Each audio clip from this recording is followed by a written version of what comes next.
Real-time multi-threaded architecture CSC 588. This is Sprint 3.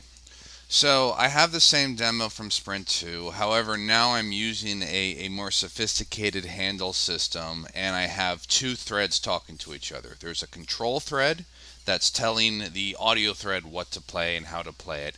They're talking to each other through these circular cues. There's two circular cues, one from the control thread and one from the audio thread. So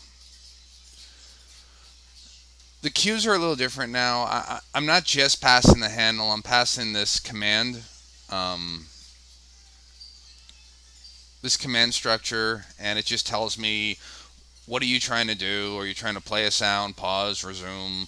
What sound? Oh, if you're going to play, you have to tell it what sound it is. The handle associated with that sound. If you're changing the volume, pitch, pan, you need to set a value. And then flags, like if you want it, flags and sound only apply to the play. The sound has what sound you want to play, and the flags is the if you want it looping forever or not. And so in main, I'm just calling these two threads the audio thread, the control thread. On startup, they are given a pointer to each other, these objects, so they can talk to each other through this message queue. And when it's done, when you hit the escape key, it will join both of these threads and exit with no memory leaks.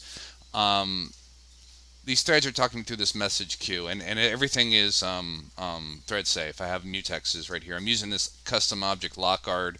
It's just using RAII, and when it receives a mutex, it locks it.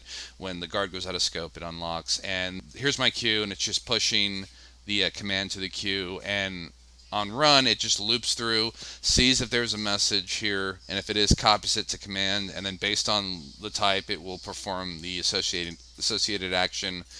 And everything's based on the handle. So the pause, resume, volume, pitch, pan, all the handle. And in the case of the play, it will actually give you a handle. And the handle's always unique every time. So there's that. Control thread is, I don't know why that's red. It shouldn't be. It's just Visual Studio's fault. So the control thread is working too. It's a little bit more complicated because it's a state. And let me play the demonstration. It's the same thing from Sprint 2.